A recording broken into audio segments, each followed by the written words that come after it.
will we make it? That's the big question. And I want to report today that we have made it. We have those 50 students we started out with. They are in high school and they are doing very well. My name is Dylan, and I go to the Bronx High School for Better Learning. I want to be, when I grow up, is a judge because, see, I got the right loud voice for it. And my mom says I'm going to be good for a judge because I talk too much. That kid in the video, he was a very loud kid, yeah. Try to be a good reader. Try to read all the books you know, so any book you see, you can just, like, in a library or anywhere, you can just, like, pick up a book and just start reading. It really did put my energy into something that was positive and really good and really wanting me to do better. It made me strive for better. There was nothing that they said I could not do. I am the word master in the school.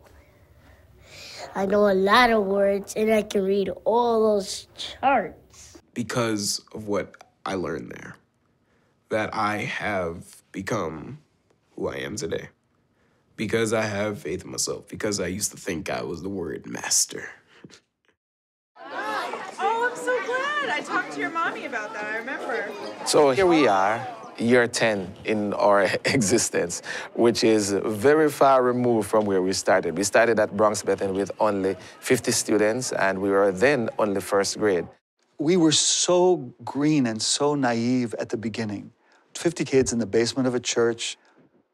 That sounds so idealistic, but it kept us going. We were, what, 4 people when you took that film? 4 teachers, and now there are so many, like in the 30s? From the point of view of teachers, from the point of view of parents, from the point of view of children, we are making a difference. Many more things going on, many more personnel, many more forces now that are making this school successful.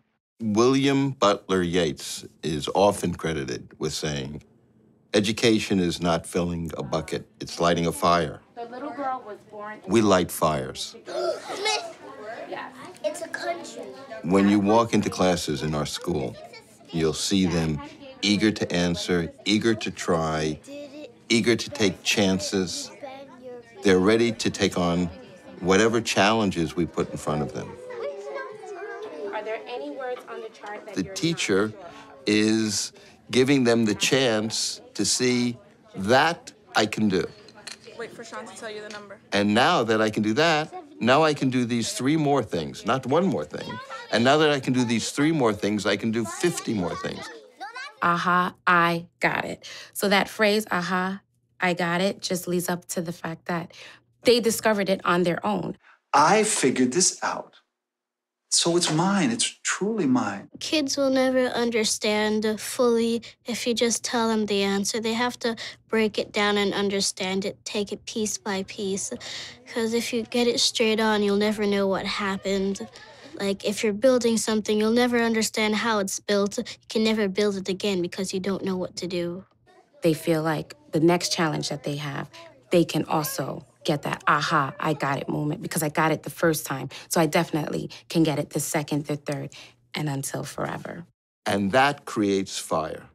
I make Bronx High School for Better Learning because we do better things and we learn everything we know. And words. Subordinating teaching to learning means that you are taking the lead from your student. You are prepared to teach them a particular curriculum, but you are very attuned to what they bring to it and what questions they have, so that your teaching changes moment to moment to accommodate their understanding. You get to learn how to count by 2s. 2, 4, 6, 8. How do you send this part? Together with the green. Us. 10, 12, 14, 16. Con. She.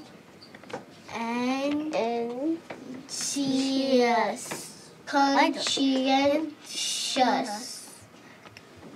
18, 20, 22, 24. Light red is ah. The light yellow is and the blue is eh. And the white is ah. Like an orange. 34, 36, 38, 40. Give us a number to build, Sean. We're asking students to do things that at first may be a little beyond them. It makes me feel frustrated at first, and then when I get the answer, I always say that wasn't so hard. But because of the way we present it, they find they can do it. 75 equals 95. Great. They're not finding out how to do it by listening to the teacher explain. And see what 236. They're experiencing themselves as people who are capable of learning increasingly difficult skills. Okay, so 18. Confidence comes from knowing that I can do it. A kid that graduates from BBL from 5th grade would be more open-minded, be more willing to accept challenges and obstacles because that's what they've been given here at BBL, challenges. So when they are faced with a challenge, it's not something that would be a deterrent for them. Do you know how to read? Yeah. Can you read a book? Yeah. You cannot. Yes, I can. You bet you cannot. Can too. Now you're telling me, look at me for a minute. You're telling me you could read, let me see that book. Flat Stanley's Worldwide Adventures. Oh, you didn't read that. Somebody told you that. No. You read that by yourself? Yes. With help of my glasses, I just sound out the word. Like, sarcophagus. Say that word again. Sarcophagus. Read the whole sentence. That word is in. Stanley peeled himself off the sarcophagus quietly. We're doing very well in math. Last year, we exceeded the scores of just about every population, state, city, local school, our school district. We have really arrived in mathematics. When we teach anything, they see the patterns that are really the basis of mathematics and know how things work. If the teacher gave you like a division statement that said, how many times can 4 go into 9? So you put the 9 rod down, and then you put how many 4s could go into 9. So that means if you had 2 4 rods, then you're gonna have to put a white rod at the end, because there's gonna be one little space, and the only rod that's gonna fit into that space is a white rod. So that if you know a little bit, you can use it to generate a lot more mathematics. 72, 74, 76, 78. We give them the opportunity to become aware of their powers and to hone their powers, because we really believe they have these powers. We know they do. And so if a child is struggling, we find another way to light the light and let them see what there is. And it's those children that you get most excited about, because, I'm validated in my belief that every child can learn.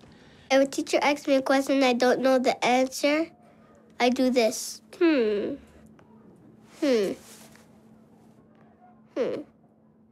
If we do our jobs and we preserve the gifts that they come to our school with, the gifts that they had from birth, if we don't grind that down and we preserve it and we extend it, well, that's going to do obviously wonders for them.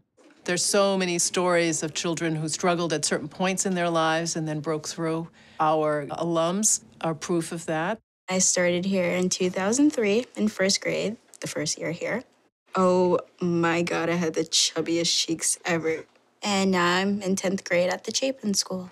The school did help me appreciate the fact that I was smart, because they would give us hard problems. When you're starting out as that new subject, you think, oh, I'm not going to be able to do that. But once you get to that hard problem, you're like, wow, this problem is so easy. So it was really exciting. it felt good because you could come home and tell your mom new words you just found out, like coming from a chart.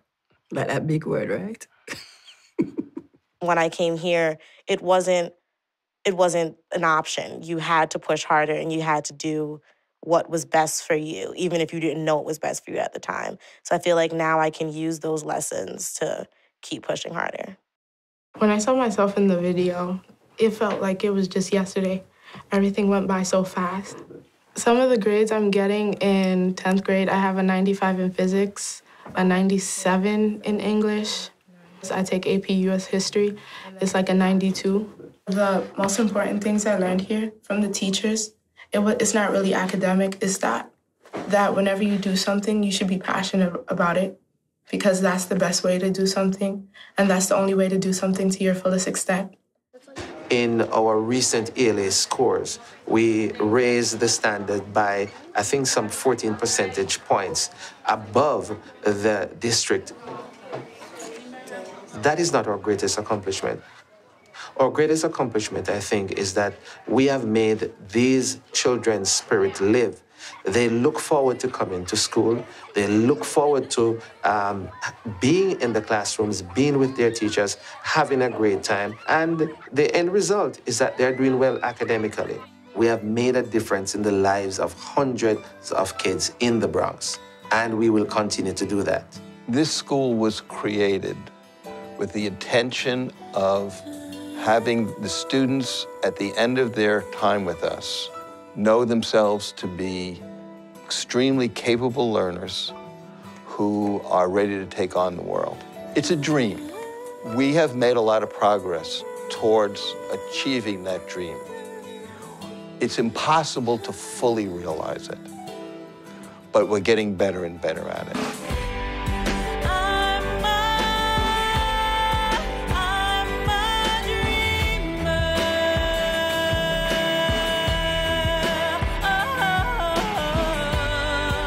And I say to you, the Bronx and the world, look out. Bronx Charter School for Better Learning is here to stay.